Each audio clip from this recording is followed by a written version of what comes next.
piling in, but let's go ahead and get started.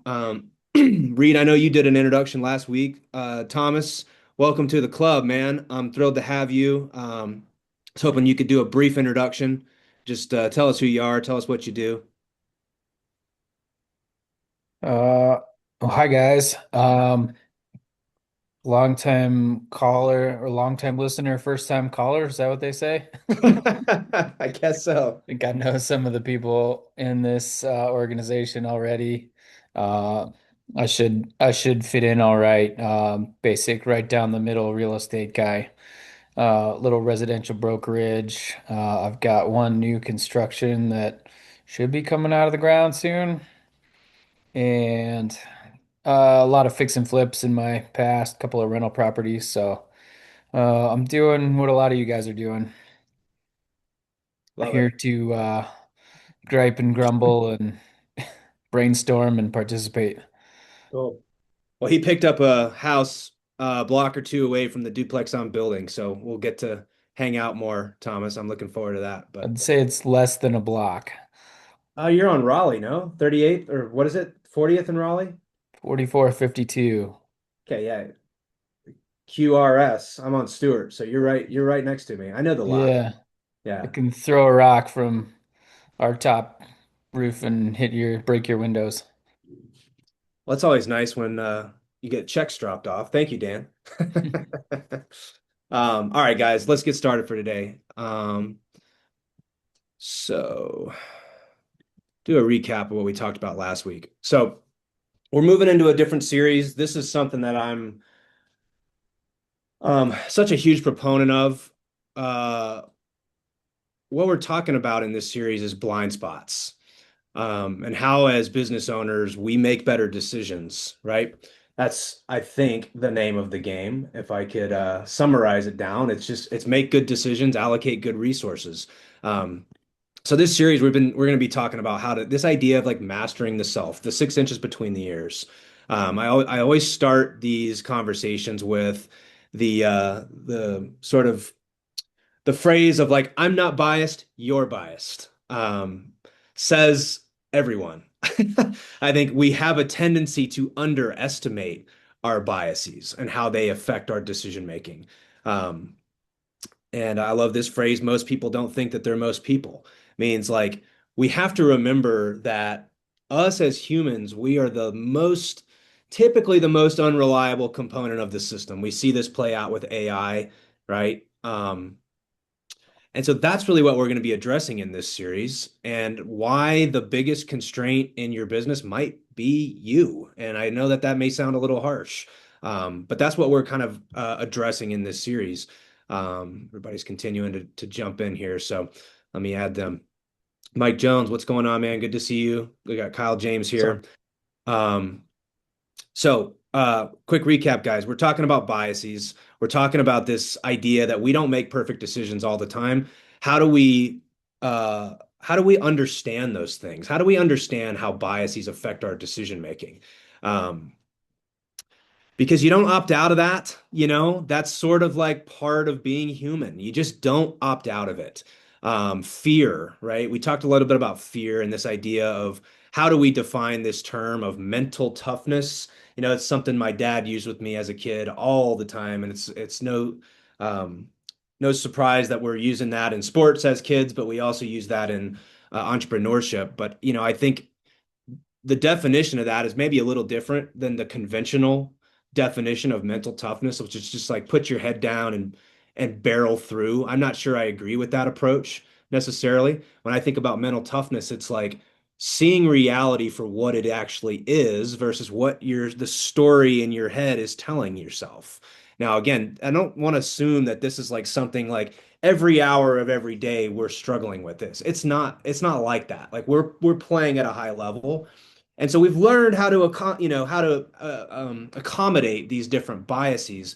They show up in sort of the moments when I find most that, it's either going really well or it's going really poorly, as especially when I'm vulnerable to my biases. Dr. Jeff has framework, he talks about human mindset versus champion's mind. And to summarize this, really, the idea here is like humans, like we're he sort of suggests that we're like biologically hardwired to survive, regardless of sort of what your worldview is. Like, I think we can all agree that humans biologically, over thousands and thousands of years, needed to be able to survive for us to get to this point, right? So, fear is a tool, right? Fear is something that was like embedded into us. However, it's not necessarily a recipe for playing at the highest level, right? We want to understand how fear affects us. And so I jotted down a few things, and I would encourage everybody to really reflect on this stuff. That's what we're going to talk about today. It's like, how does fear show up? Jeff uses this example of like you're driving down a road and you're going through an intersection, and all of a sudden there's a car that's about to T-bone you. And like somehow before you can even think to like jerk the wheel and turn away. Like what is that? Like you're not thinking. That's like a reaction. Like it's biologically hardwired into us, right? So again, it's the same fear that allows us to jerk the wheel and get out of that middle of that intersection, avoid being T-boned, is also the same fear that shows up when we make decisions in our business, right?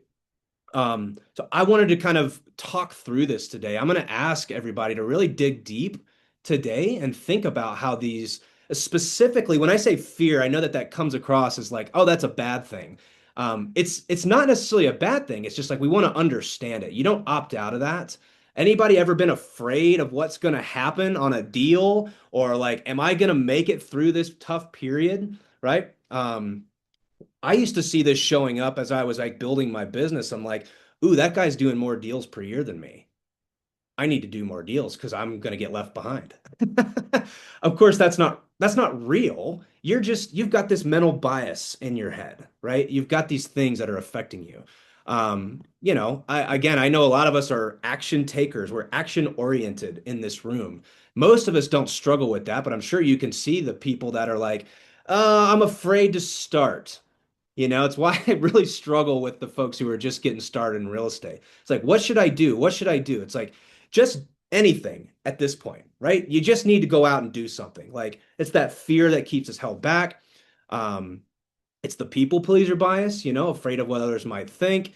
Um, so this is what we talked about last week, and we talked about this idea of mental toughness and how that shows up in our business. But I'd love to have a conversation today about this idea of fear. Um, Fear of the unknown, like what's going to happen, what's coming. I would love to talk through case and points of where these things have shown up in decision making as we've been building businesses. Um, for those that are new, we also use something in this group we call a 6-word update. So a 6-word update is a way to summarize your thoughts as you've been reflecting on these things over the last week down into 6 words or less. So my 6-word update today was brain damage is the leading cause of biases. What I mean by that is like, I find that when I am pressing or I'm, going through difficult periods, but also really great periods in my business, these biases have a tendency to creep in. I start making decisions differently because of sort of the circumstances that are going on. Um, so, anyways, love to open up the conversation on biases and specifically how it relates to fear and how that impacts the things that we do.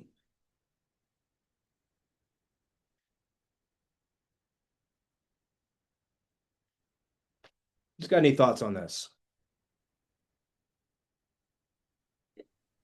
I can tell you that for me, this is probably the main way that I drive myself, unfortunately, or fortunately. I mean, I met with a coach a while back about similar things of working through fear, working through inspiration, and I actually kind of came to the conclusion that it's okay to do either, depending on as long as you're aware of it. Um, but man, it shows up in my business in me staying up late at night and waking up early and making a million lists on my phone and then trying to run through it and not really doing what's important, but maybe doing what's urgent more is where it becomes a problem, is what I find. I love that. It's like the pressing, you know? It's like the idea, and I just basketball, that's my thing. You know, I think about it in basketball.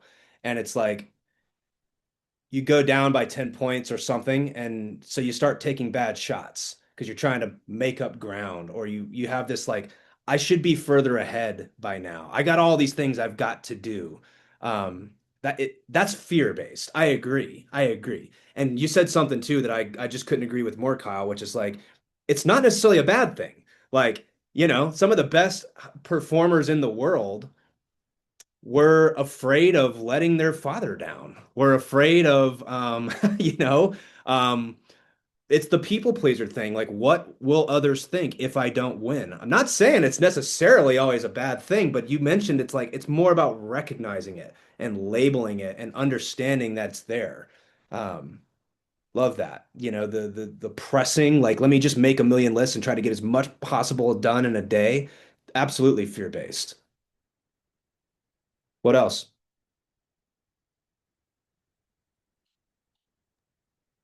I think you made a really good point, Paul, about like getting over that first initial fear and just jumping in and like not being afraid to fail. Like there's been a common theme in a lot of the short-term rental investors that I've talked to. Like so many of us just kind of sent it on our first like property acquisition, didn't really underwrite it, didn't really do a lot of due diligence, and we're just like, screw it, let's get in the game and see what happens and figure things out. And now we're obviously much more diligent now that we kind of know what we didn't know before. But on the flip side of that coin, like I have friends who had the same like ideas and things they wanted to do as I did, or seeing some other investors do 5 years ago, but they never got over that like initial fear barrier, and just the risk was always just too prevalent for them to kind of get past, and they're still in the same place they are today that they were 5 years ago. And just like not being afraid that there's just that one initial hurdle, and once you take that leap one time, then you become like much more comfortable working in that risk zone afterwards. So I thought that was a really good point you made. Yeah. It's Oh, go ahead. Sorry, somebody else. Well, it's interesting what Reed's saying too, because I feel like in our service-based businesses, that can be something where it's a lot easier to jump into. So I can have no fear in service-based, but then I look at something like, what Mike does or what Kyle Doney does with these big developments and raising money for it and things like that. And I can still have a lot of fear in those businesses at the same time, even if I consider myself an action taker. 100%. It's different. It changes a little bit as you get further along. And I think, you know, it's like speaking of doing bigger deals, like, okay, I want to move into these bigger deals. I think the right question to be asking is like, well, how do I wrestle with the fact that yes, it's scary, but like the right question I think is like, how do I mitigate my risk as I do this? Doesn't mean don't do it. It just means like, you know, you've all known the person who like it's like they just want to scale their fucking brains out. You know, they just want to go so fast. Like no fear, no fear. And it's like, all right, well, I don't know that that's the right move either. You know, Jeff used to talk to me about this all the time. It's like sometimes fear is your friend, man. It's telling you like you don't step on the field until you're ready.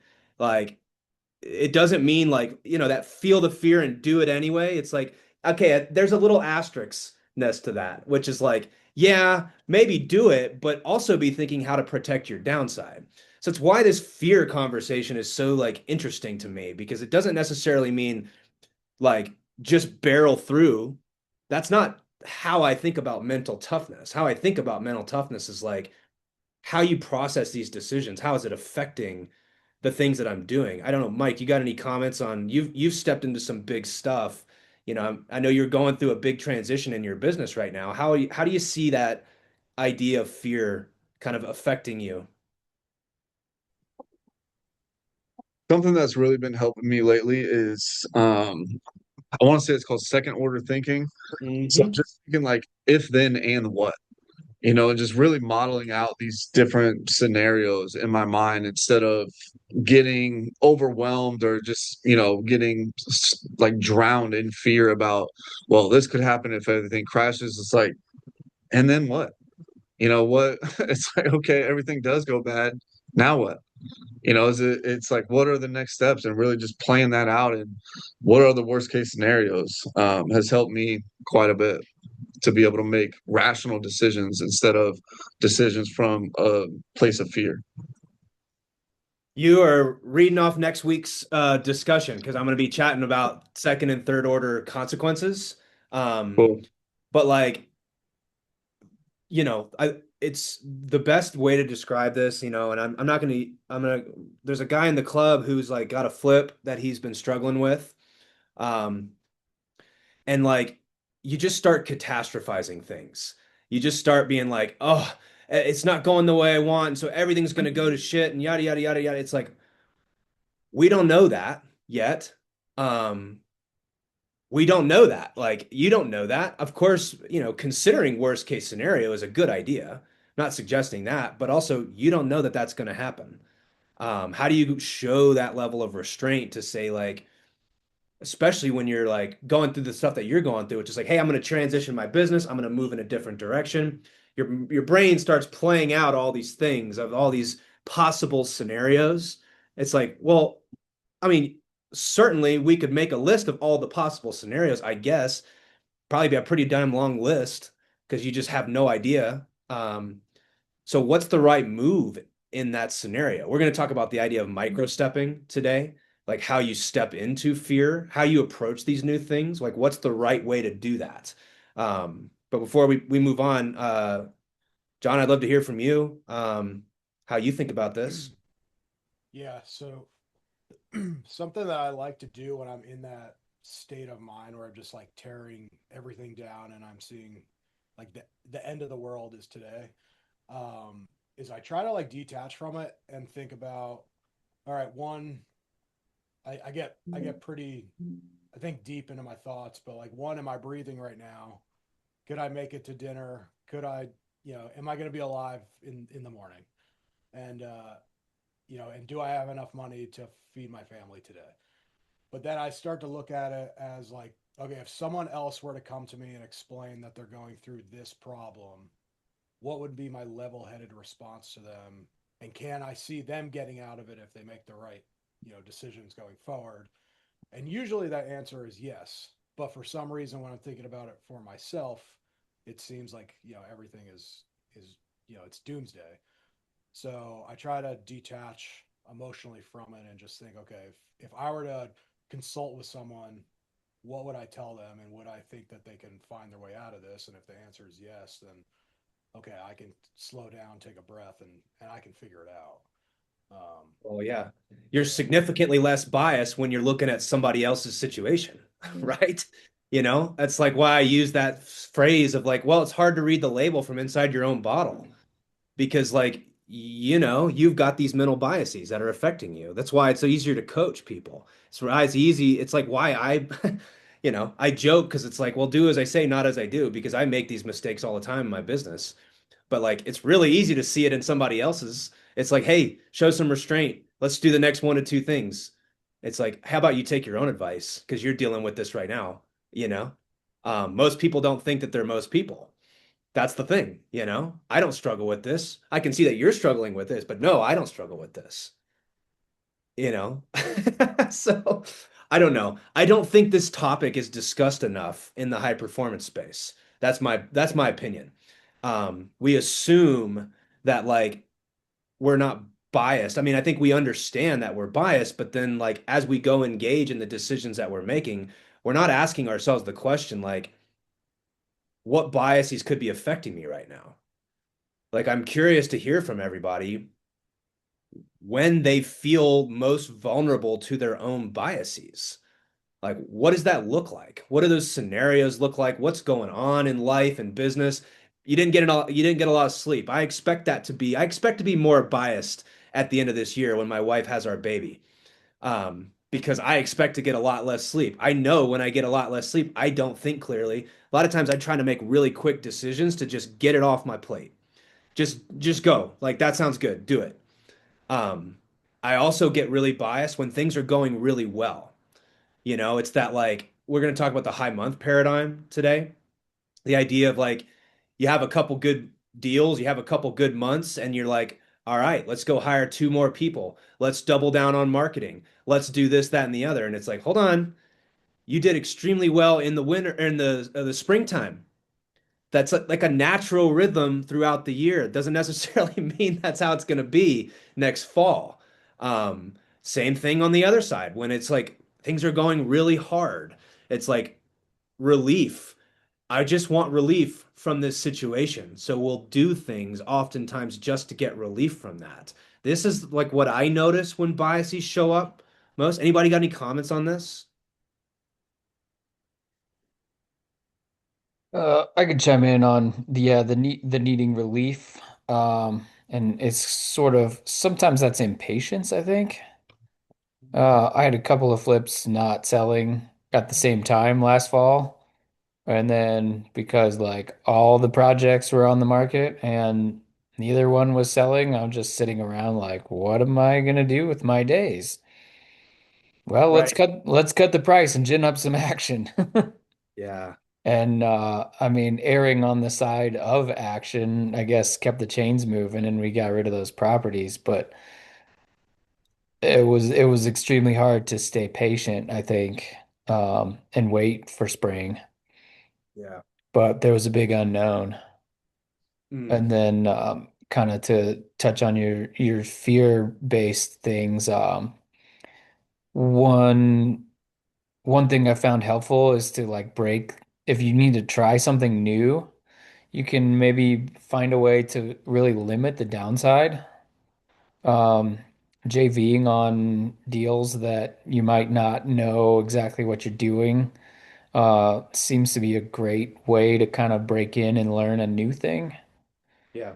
And I mean, I was looking at maybe trying to scale up and buy a multifamily building in 22, and I'm really glad that I decided to just buy one little corner slice of somebody else's bigger deal because those guys aren't looking real good right now. And I'm glad to have just a tiny, manageable downside piece that might be lost I forever. agree. I agree. And yes, that's the like the tactical stuff that I think we're going to get to over the next week or two. It's like, great, how do we address these things? First of all, it's like, yes, we deal with fear. I jotted that something down as you were saying, and it reminds me what Kyle James was saying. The need to be busy, the need to feel busy and to like do something, you know? I think that's fear-based. I think that's fear-based. Patience is how you said it, Thomas, right? Like we feel like we need to fill up every single hour on our calendar because we're like, see that? I'm working hard. And we feel that I don't know, fear. It's just, it all comes back to fear. Mike, you got any comments on this topic? One sec, guys. I'll be right back. Yeah, I think fear is a big motivator for a lot of people, and it's just important to kind of consider it. I'm very much looking forward to the conversation on micro stepping because that's something that we do all the time in our business, especially trying out new avenues that we're exploring. We're always looking for, who do we know who's already working in the space? How can we provide value to those people? Because we don't want to be going in unknowing. It's always good to have kind of like a tour guide for that space, set up a win-win scenario where it limits your risk and your lack of knowledge in that space in exchange for providing value for them. They kind of provide those resources for you. And it's a better way to do business in a sense of you just limit your risk. You can learn a lot quicker because you're working with someone who has years of experience who understands that you're kind of getting involved for the opportunity to learn from them. So that's been incredibly valuable and helps limit the fear when you're getting involved. Yeah. What do we think about the phrase take massive action? What do we think about that phrase? I mean, I love it. I think it's just taking massive action in a responsible way. You always talk about not putting all your chips in the middle. So if your massive action is like a gamble that can result in a blow up, I would say that's probably bad massive action to take. But if you're doing it in a responsible way, I think that it's a smart way to kind of approach the situation. Yeah, I mean, my comment is like it depends. Yeah. It depends. Like most things. It depends. Like there's a time to take massive action. But I would also say like sometimes it's massive action is like quick, deliberate actions. Like take action quickly, but do it in such a way that you're able to like get feedback quickly from the system. I've heard Hormozy talk about this. It's like he sort of lays this out as like if it would take you less time and the consequences of failing are low versus spending the time to go gather all of the information. It's like, well, if you can take quick action and get feedback faster than it would take to collect all the information and decide, is this the right step? It's like, well, just go quickly and get the feedback. Like you don't need to spend 2 weeks trying to analyze all this information. If you can go test it in a day, and the downside is it just didn't work. Big deal. Move on. Right. So, like, yes, the idea of massive action, I just think it again, similar to mental toughness. It like, well, it depends. And what do we mean by that? Like it needs to be better defined, I think. Frank, you got any comments on this? Um, I do. I think they're too lengthy to make on this call, but I think understanding your fear in the context of what's important can really shape your emotions around it. Right? At the end of the day, fear is an emotion, right? And what happens is it clouds your ability to think more clearly. So to the ability that you can manage the emotions of that fear, I think it puts you on a better footing. And I think the way that you have to manage that is through perspective. It's not through um I understand what you guys are saying about like, what's the upside, what's the downside. But I think you guys are thinking about it in relationship to business. And I find that the way to manage the emotions around fear is to think about it at a much larger level. Totally. I agree with that. This is a very deep and long Yes. discussion. This could go on and on and on. I do believe that like this is probably one of the most important things to understand about yourself.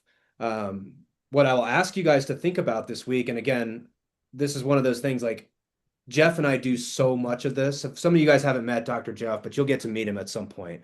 Um, when he talks about high performing athletes, high performing business owners, this is pretty much all he talks about. It's this idea of human mindset versus champion's mind. The the things I would encourage you to do is like, where does this show up? And being able to label it. Um, I'll say this to Jeff a lot, like he's loud today. The human's mindset, like he's popping off. He was popping off last night at 11:30 at night when I was trying to sleep. He was popping off first thing in the morning when I frantically forgot about something that I needed to do. And, it's just, he shows up. He shows up all the time.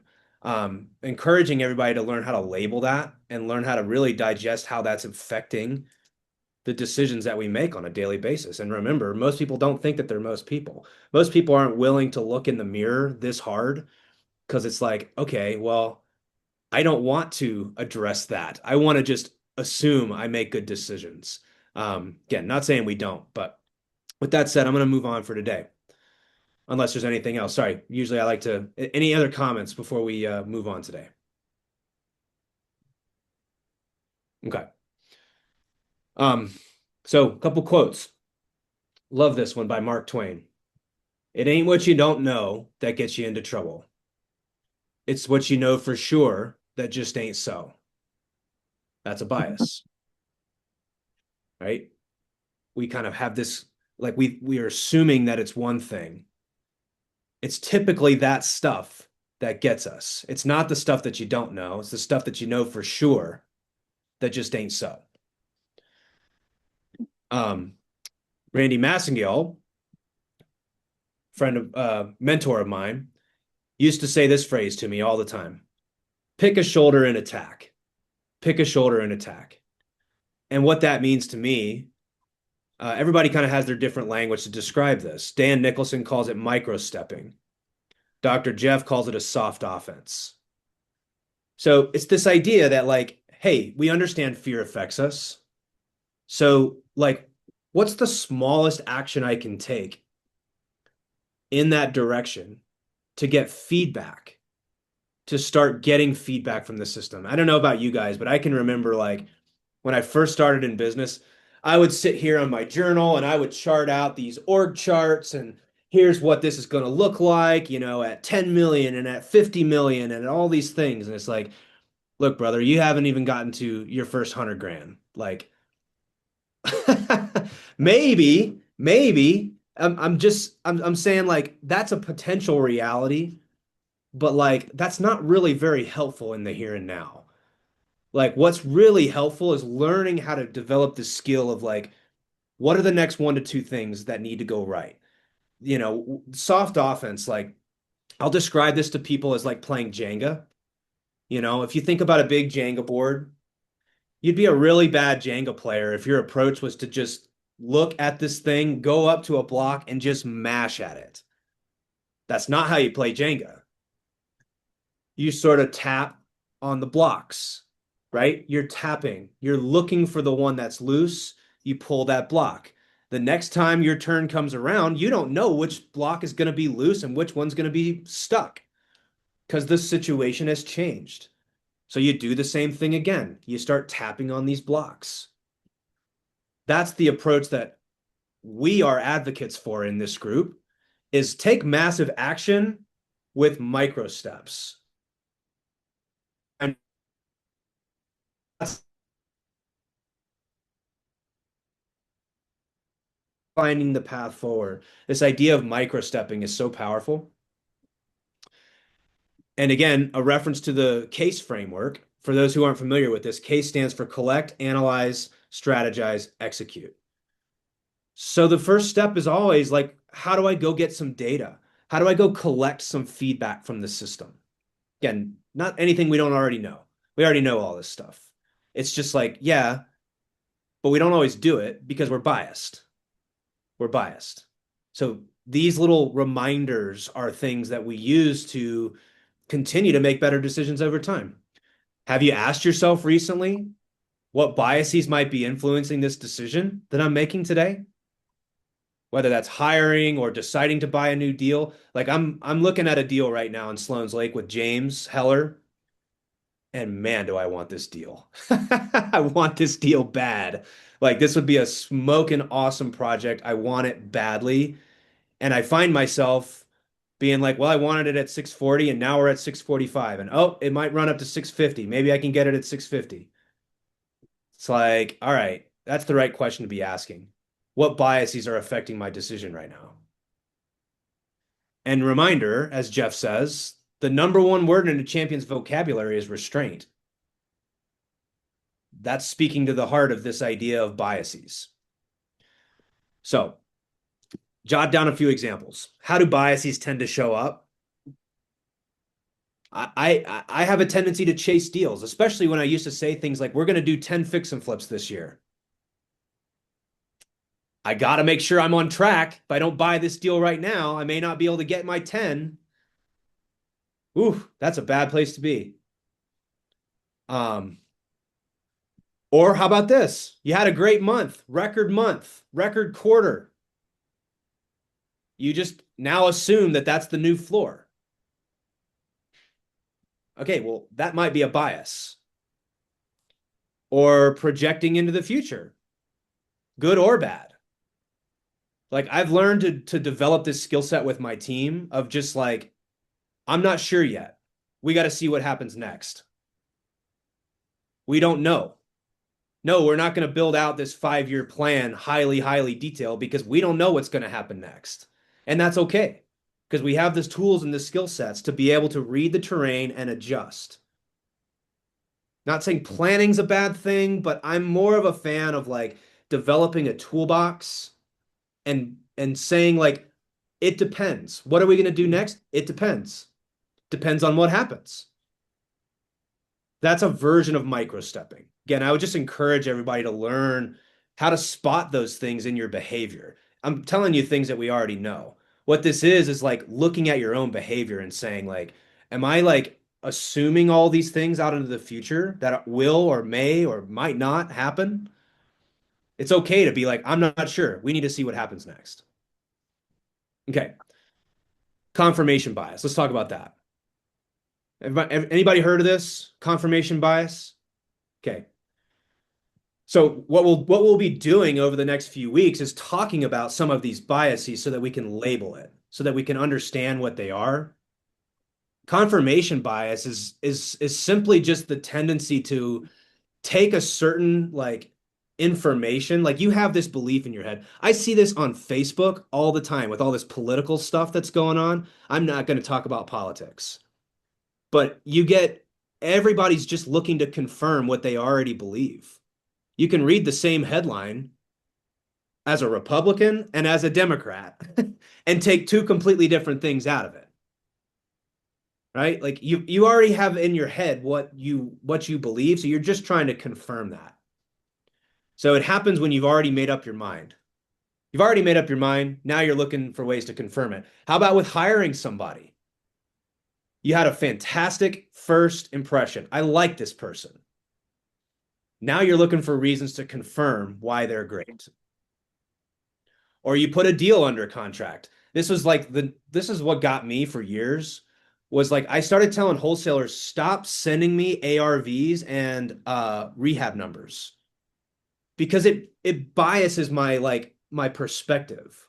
Like if they tell me it's a $200,000 rehab, just that right there already biases me. Now what it biases me towards is trying to prove them wrong when they might actually be right. You know, it's like these biases show up all over the place. If they tell you it's 200, that anchors you at 325. That's how I am now, Thomas. I just assume that they're wrong. I assume that they're way off. But that's also an anchoring bias, which is something we'll talk about. Sometimes these biases are helpful to use in sales, right? You anchor people to certain biases. But yeah, so I just jotted down again as I was reflecting on this, like, where am I vulnerable to confirmation bias? When I haven't done a deal in a while. I got that itch, like, ooh, I need to buy something. So I just seek to confirm the information. Or when I used to set targets like this, I'm going to buy this many deals per year. Like I just have a tendency to now try to confirm that this deal will work. I need to buy another deal this month because I got to stay on track. That's very fear-based. I have a tendency to confirm that. I also have a tendency, I'm talking mostly about deals, of course, but there's other ways to think about this. When somebody I really like sends me a deal, I want to do that deal with them. I have a tendency to want to confirm the things that they're saying. When I'm tired or at the end of the day, it's like, yep, that'll work. Do it. You know, I'm an action taker, so I bias like, yep, that sounds good. But it's like, you're vulnerable when you're tired. You're vulnerable when you're tired. It might be okay to be like, hey, let me just, I'm tired. Like, I don't make great decisions under this. Gonna chat with you about it tomorrow. So I would be journaling on where have you seen this show up in your behavior and in your business and in your life? Where do you see confirmation bias show up? Recency bias. Similar, but it's different. It's like you have a tendency to put more weight on the most recent information. And again, this shows up, I'm using deals, quote, deals as an example. Where I see this show up most for me is when we have a great month.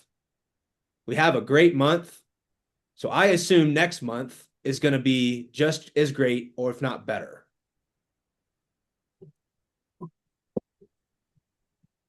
And then this is where Dan calls the high month paradigm. I think this is, again, unfortunately, this has gotten me more times than I care to admit in my life and my business.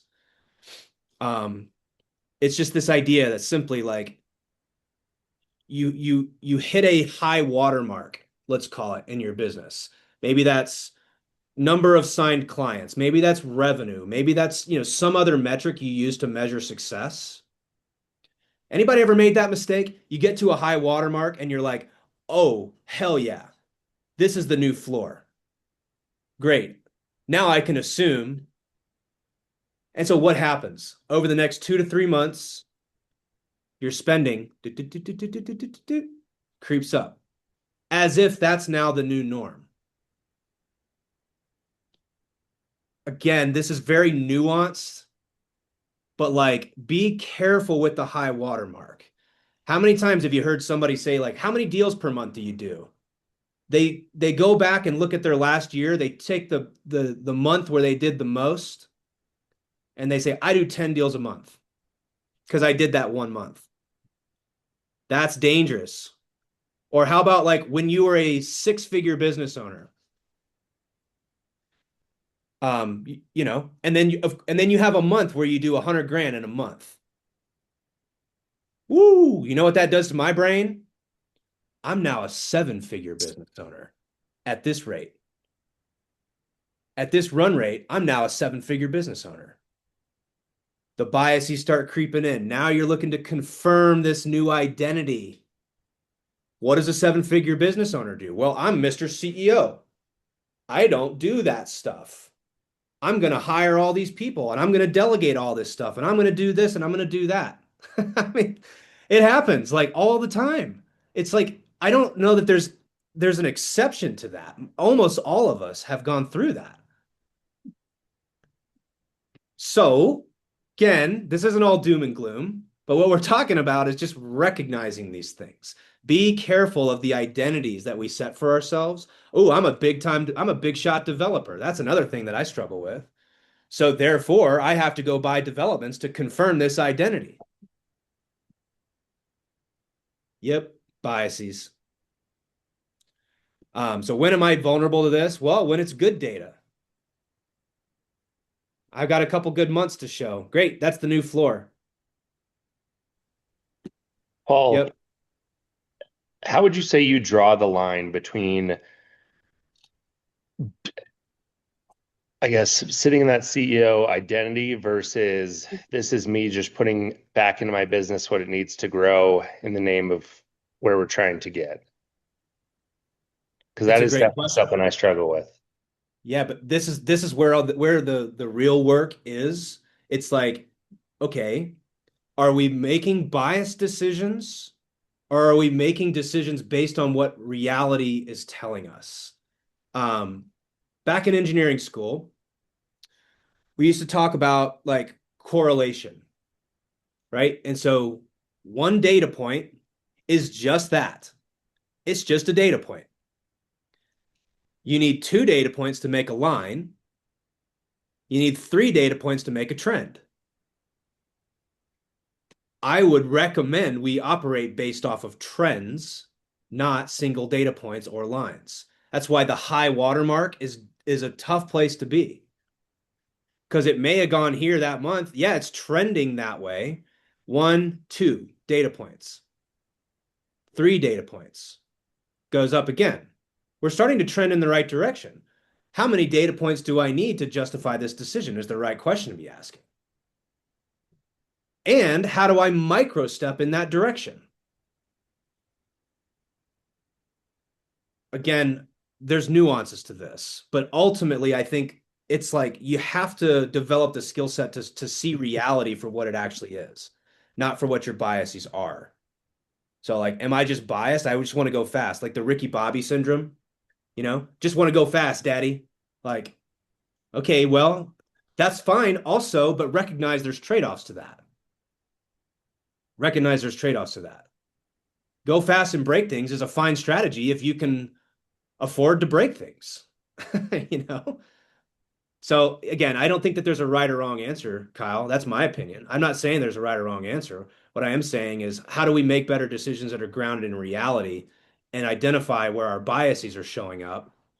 And then how do we take actions to get more information before number one rule, don't blow up, right? All right, let me cover a couple more. So the G.I. Joe bias, very simply said, this just means just because you're aware of the bias doesn't mean you're still not subject to it. Like you can know, like I'm such a competitive freak. Like I just want to win. I want to win. And I know that about myself. And yet I sometimes find myself doing things just to try to beat somebody else for no other good reason than just like they're doing this. I want to do it better than them. I'm going to do it so I can beat them. You can know that about yourself and still be subject to that. So again, just because you're aware of it doesn't mean you're not going to still be subject to it. Keep that in mind. And then I sort of coined this phrase. We've all seen the J.G. Wentworth, it's my money and I want it now. Right? So to me, I think about this a lot where it's like, I want to get to my winnable game. I want to get to my solvable problem. But it takes time. It's going to take some time to get there. Okay. One of my favorite ways to combat these biases is through a framework from Dan Nicholson. If you haven't read his book, Rigging the Game, go check that book out. But this is the investor frame. Okay, so I just thought I would throw a little anecdote in today on like how to start addressing your biases.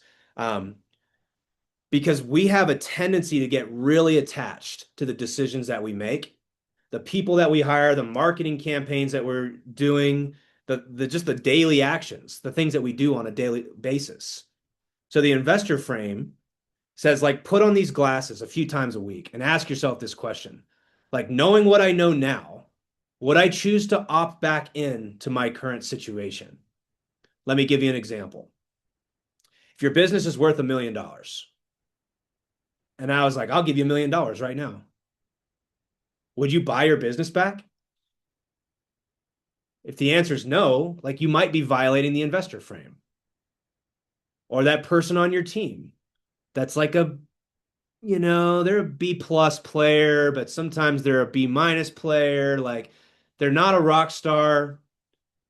And you just ask yourself, like, knowing what I know now, if you gave me $120,000, which is, let's assume that's what you're paying them in their salary.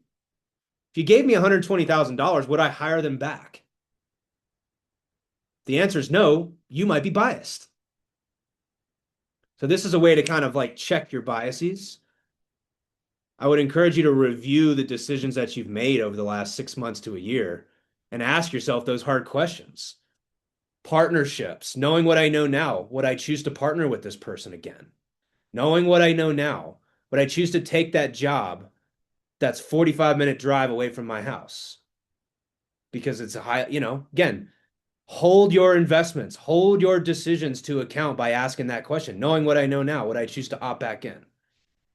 Just because the answer is no doesn't mean you should, fire that person tomorrow. Not saying that. What I am saying is this is a great way to check your biases. We've got a little document here that will walk you through a bunch of different types of biases, like anchoring bias or loss aversion. You stay in a deal because it's like, but I've already sunk so much time, effort, and energy to this. I just got to see it through. Biases. Laurie Santos, this is probably the best YouTube video or YouTube channel I've come across that will explain biases, all the different biases, how they show up, all these different examples. Check that out if you've got some time. I listen to this just driving sometimes. I'm a little bit of a freak about biases and thinking about these blind spots and how do they show up? Where do they show up? When am I vulnerable to them? And then a few notes. Look, yes, bias action. Like that's not an exception here, meaning like don't spend 2 weeks just trying to collect the information. Bias action, but do it with a micro step, aka pick a shoulder and attack. Can I try this person out? Like we're getting ready to hire another project manager, and I'm gonna probably put them on a 1099 for 3 months so that I have the option. It's a micro step. Let's try it. Let's see how it works. Demonstrate restraint with your especially with the catastrophizing stuff. Like I struggle with this. Like you don't know. You don't know yet. Like let's go see what happens. Let's see what happens. We have the toolbox. We have the skill set to adjust. Um, so like I said, give this some thought this week. In my opinion, the best way to address this uh is through journaling. Where do these things show up? When am I vulnerable? Next time I'm in this situation, how do I want to act? How do I want to behave? Um, I know this stuff probably is not the typical real estate focused discussion. However, I don't think there's many things that are more important than figuring out how to make better decisions. That's a real estate thing. That's a life skill. So let's work on it. Let's try to develop this skill set of being able to look in the mirror and saying like, yeah, I am biased. Let's figure out where they show up. And we'll keep going through some of these things and I'll again keep providing the things that I've learned over the years from my mentors, from books. We're going to use the conversation to compile like how do we approach these things? How do we deal with the biases? How do we tactically move forward knowing that we are biased? That's what we're going to be talking about for the next few weeks, guys. All right. Thanks so much. And we'll see you guys next time. Thanks, Paul. Bye. Thanks, Paul.